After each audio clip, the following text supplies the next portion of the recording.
எல்லோருக்கும் வணக்கம். இன்று நம்முடைய 177வது இந்த ஜூம் மூலமான கலந்துரையாடல் நிகழ்ச்சி நடைபெறுகிறது.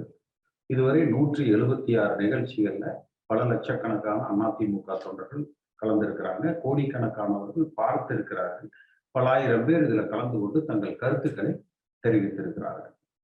இன்றைக்கு முக்கியமாக அதிமுக தொண்டர்களது மனநிலையை பிரதிபலிக்கிற தளமாக நம்முடைய இந்த நிகழ்வு எல்லோராலும் பார்க்கப்படுகிறது. எல்லா அரசியல் கட்சி தலைவர்களும் பார்க்கிறாங்க. எல்லா அதிமுக முக்கியஸ்தர்களும் தொண்டர்களும் இதை ஊர்ந்து கவனித்துக் கொண்டிருக்கிறாங்க. இன்று நம்ம பேச இருக்கிறது இப்போ புரட்சித் தலைவர் எம்ஜிஆர் காலத்துல செயல்பட்டதை போல, அதாவது அந்த 72லிருந்து 75, 6 வரை புரட்சித் தலைவர் எம்ஜிஆர் அவர்கள் அன்றைக்கு செயல்பட்டதை போல ஒரு எதிர்கட்சி அரசியல் இன்றைக்கு முன்னெடுக்கப்படுகிறதா? அதே போல அம்மா அவர்கள் காலத்துல அந்த எதிர்கட்சி அரசியலை அம்மா அவர்கள் தனி ஒருவராக அந்த சட்டமன்றத்துக்குள் ஆற்றிய அந்த எதிர்கட்சி பணிகள் இன்றைக்கு நடைபெறுகிறதா? இபிஎஸ் ஓபிஎஸ் பொறுத்த வரைக்கும் எல்லோரும் பரவலாக ஒரு அரசியல் பார்க்கிறவங்க எல்லோரும் வைக்கிற குற்றச்சாட்டு என்பது இவர்கள் அனுசரித்து திமுகவோடு அனுசரித்து செல்கிறார்கள், பாரதிய ஜனதா கட்சியோடு அடிமைகளாக இருக்கிறார்கள் என்பதுதான். இப்ப இன்றைக்கு கூட பார்த்தீங்கன்னா கவர்னர் கருப்பு கொடி காமிச்சிருக்காங்க. அது ஜனநாயகத்துல எல்லோருக்கும் இருக்கிற அந்த உரிமை. அந்த கருப்பு கொடி காமிச்சிருக்காங்க. அந்த கருப்பு கொடி காட்டியதுல ஒருவேளை கவர்னருக்கு மனத்தாங்கல் இருந்தால் அதை பாரதிய ஜனதா கட்சிக்காரங்க பேசுறாங்க.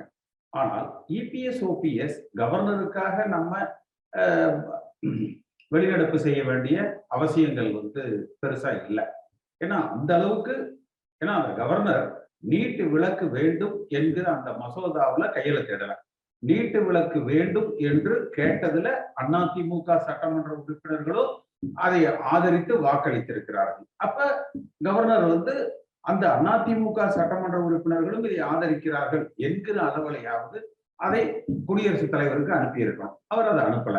அப்படி இருக்கிற பொழுது ஒட்டுமொத்த தமிழ்நாட்டு மக்களுமே இந்த கவர்னர் நிச்சயமாக அது எந்த கட்சியை வேணாலும் இருக்கலாம், திமுகவா இருக்கலாம், அதிமுகவா இருக்கலாம், கம்யூனிஸ்டா இருக்கலாம், காங்கிரஸா இருக்கலாம். ஆனால் தேர்ந்தெடுக்கப்பட்ட ஒரு சட்டமன்ற உறுப்பினர்களை சட்டமன்றம் நிறைவேற்றிய அந்த தீர்மானங்களை அவர் கிடப்பில போட்டு வைத்திருப்பது என்பது ஒரு ஜனநாயக நடைமுறைக்கு உகந்தது அல்ல. ஆனா அந்த கவர்னருக்காக இவர்கள் வெளிநடப்பு செய்யறாங்க.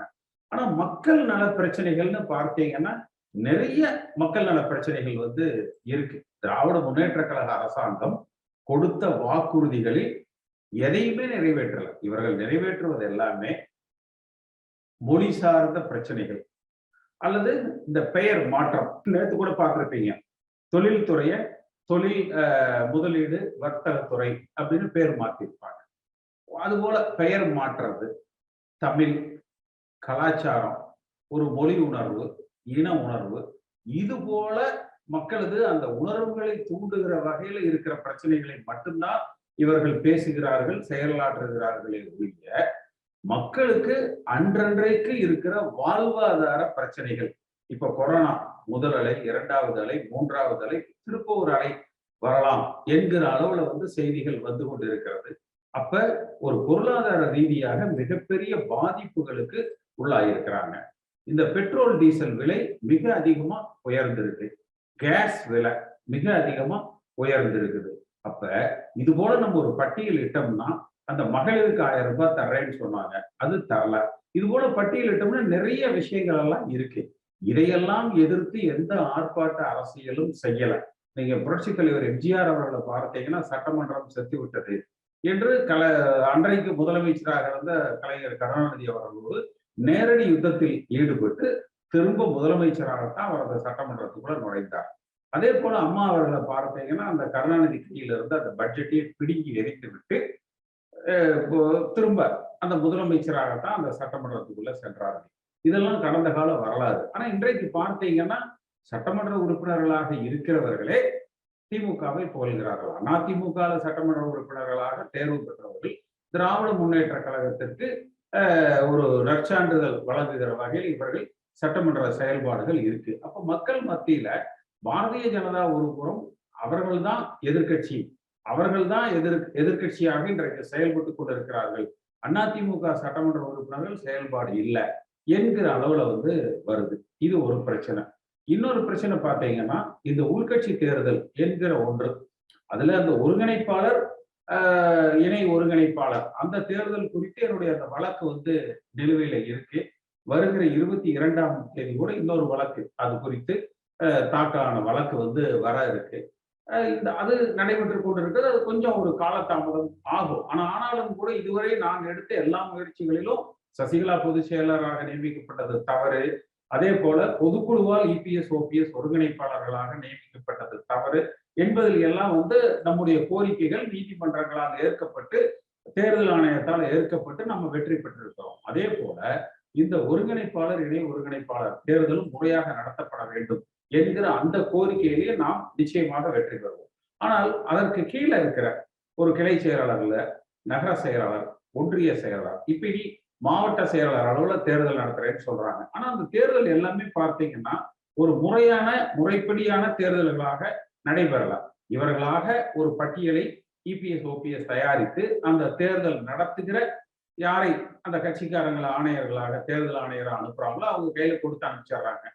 கீழே கிளை பொறுத்த வரைக்கும் அந்தந்த நகர ஒன்றிய செயலாளர்கள் நியமிச்சுக்கிறாங்க. நகர ஒன்றிய செயலாளர்களை மாவட்ட செயலாளர்கள் நியமித்துக் கொள்கிறார்கள். மாவட்ட செயலாளர்களை இபிஎஸ் ஓபிஎஸ் நியமிக்கிறாங்க. அப்ப இது போன்ற அந்த நியமனங்களிலேயே இப்படி சென்று கொண்டு இருந்தால் இந்த இயக்கம் நிச்சயமாக தன்னை வளர்த்து கொள்ள முடியாது. புதிய இளைஞர்களுக்கு வாய்ப்புகள் கிடைக்காது. அப்ப இன்றைக்கு அதே நபர்கள் மீண்டும் பொறுப்புக்கு வரணும் என்கிற வகையில இந்த உள்கட்சி தேர்தல் நடத்தப்படுகிற பொழுது ஆங்காங்கே அந்த கட்சி தொண்டர்களது அதிருப்தியை, சங்கடங்களை பெற்றிருக்கிறவர்கள் அவர்களே பொறுப்புக்கு வர்ற பொழுது அந்த பகுதியில கட்சி நிச்சயமா வளர்ச்சி பாதைக்கு இருக்காது. பல சீனியர்கள் இந்த இயக்கத்திற்காக 72ல இருந்து உழைத்தவர்கள், அம்மா காலம் தொட்டு உழைத்தவர்கள் இன்றைக்கு புறக்கணிக்கப்படுகிறார்கள். இந்த தேர்தல் முறையாக நடத்தப்படுகிறதா? இந்த 2 தலைப்புகள் குறித்து தான் நம்ம பேசுறோம். இதுல பேச விரும்புறவங்க சிறிதளவு கை உயர்த்தி காட்டலாம்.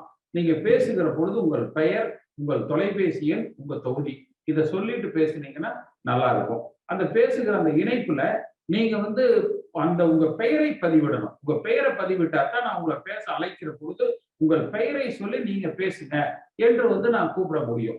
அப்படி இல்லைன்னா வெறுமனே நீங்க எந்த அந்த தொலைபேசியை பயன்படுத்துறீங்கன்னா அந்த தொலைபேசி தான் இதுல வருது. அதே மாதிரி சிஸ்டம், கம்ப்யூட்டர் சிஸ்டமோ லேப்டாப்போனா அந்த பெயர்கள் தான் இதுல வருது. அதனால உங்க பெயரை அதுல நீங்க இந்த இணைப்புல பதிவிட வேண்டும் என்று கேட்டுக்கிறேன். அதே போல நீங்க அந்த பேசுறது எல்லாமே நம்முடைய அந்த ஃபேஸ்புக்ல லைவ்ல வரும். என்னுடைய அந்த ஃபேஸ்புக்ல, அதே மாதிரி அந்த எம்ஜிஆர் டிவிங்கிற அந்த யூடியூப்ல லைவ்ல வரும். நீங்க இந்த நிகழ்வுகள் முடிந்ததற்கு பிறகு நீங்கள் பேசிய பகுதிகளை என்னுடைய உதவியாளர் இடத்துல நீங்க கேட்டு அதை பெற்றுக்கொள்ளலாம். அதை உங்கள் நண்பர்களிடத்துல சமூக வலைதளங்கள்ல பகிர்ந்து கொள்ளலாம். நிச்சயமா அது இன்னும் எல்லா அதிமுக தொண்டர்களிடத்துல ஒரு மிகப்பெரிய தாக்கத்தை அது உண்டாக்கும். அடுத்து நம்ம அந்த எம்ஜிஆர் டிவியில அதிமுக உருவாகிய வரலாறை ஒரு 50 எபிசோடு நிகழ்ச்சிகளாக நம்ம பண்ணிட்டு இருக்கோம். இதுவரை 2-3 நிகழ்வுகள் 3 எபிசோடு நம்ம யூடியூப்ல பதிவாயிருக்குது. அதை எல்லோரும் பார்த்து உங்கள் நண்பர்களிடத்துல, உறவினர்களிடத்துல, எல்லா அதிமுக தொண்டர்களிடத்திலும் அதை பகிர்ந்தால் நிச்சயமாக எதிர்கால சந்ததிக்கு அதிமுக என்கிற மாபெரும் இயக்கத்தினுடைய வரலாற்றை நாம் பதிவு செய்தவர்களாக இருப்போம். அதுல ஏதேனும் அந்தந்த பகுதிகள்ல, உங்க பகுதிகள்ல, தொகுதிகள்ல புரட்சி தலைவரோடு பழகிய முக்கியஸ்தர்கள் அதுல ஒரு குறிப்பிடத்தக்க சம்பவங்கள் இருந்தால் அதையும் நீங்கள் தெரிவித்தால் அதையும் நம்ம இந்த நிகழ்வுல சேர்த்து கொள்ளலாம். அது ஒரு வரலாறை முறையாக நாம் தொகுத்து வழங்கி இன்னொரு 50 ஆண்டுகள் ஆனா கூட அது ஒரு அதிமுகவுக்கு என்று ஒரு வரலாறு நிலைத்து நிற்கும். இதை நம்ம அந்த நிறைய அந்த கூகுள் பிளே ஸ்டோர்லயோ அல்லது அந்த ஆப்பிள் பிளே ஸ்டோர்லயோ அல்லது அமேசான்லயோ பல தளங்கள்ல நம்ம இதை பதிவிட இருக்கிறோம். இது உலகெங்கும் இருக்கிற நிறைய பேர் எனக்கு வெளிநாடுகள்ல இருந்து கூட அனுப்பிச்சாங்க. இது நல்லா இருக்கு, இதை நம்ம எல்லா தளங்கள்லயும் உலகெங்கும் இதை நம்ம பதிவிடணும். அதிமுக என்கிற இதனுடைய வரலாறு, புரட்சி தலைவர் எம்ஜிஆர் அவருடைய புகழ் என்பதை நம்ம உயர்த்தி பிடிக்கணும் என்று பல கருத்துக்களை சொல்லி இருக்கிறாங்க. அது குறித்து நீங்கள் உங்கள் கருத்துக்களை சொல்லலாம். எல்லாரும் பேசியாச்சு இல்லையா? அப்ப இதோட நம்ம இந்த நிகழ்ச்சியை இன்னைக்கு நிறைவு செய்திடலாம். கிட்டத்தட்ட இன்னைக்கு ஒரு 20 பேர் அவங்க கருத்துக்களை பகிர்ந்து கொண்டிருக்கிறாங்க. இந்த நிகழ்ச்சி நம்ம அந்த Facebookலயும் லைவ்ல இருக்குது, யூடியூப்லயும் லைவ்ல இருக்கு. அந்த பேசுறவங்க எல்லாருமா என்னுடைய உதவியாளர் நம்பர்ல கேட்டீங்கன்னா அந்த 20 பேர்த்துக்குமே நீங்க பேசின பகுதியை உங்களுக்கு எடிட் பண்ணி கொடுப்பாங்க. அதை உங்க சமூக வலைதளங்கள்ல அந்த பகுதியில் இருக்கிற எல்லோரோடும் அதை பகிர்ந்துக்குங்க. அடுத்தடுத்த நிகழ்ச்சிகள்ல எல்லோரையும் இதுல கொண்டு இணையுங்க. அவங்களும் எல்லாரும் கருத்துக்களை நம்ம கேட்போம். இதுல கலந்து கொண்டு உங்கள் அத்தனை பேருக்கும் என்னுடைய மனப்பூர்வமான நன்றிகள். இந்த காணொலியை காணும் தமிழ் உள்ளங்களுக்கு ஒரு அன்பான வேண்டுகோள். சேனலை சப்ஸ்கிரைப் பண்ணிட்டீங்களா? பண்ணலனா மறக்காம சப்ஸ்கிரைப் பண்ணுங்க. சப்ஸ்கிரைப் பட்டனையும் பெல் ஐக்கனையும் உடனடியாக கிளிக் பண்ணுங்க. உங்கள் அன்பும் ஆதரவும் என்றைக்கும் எங்களுக்கு தேவை. நன்றி.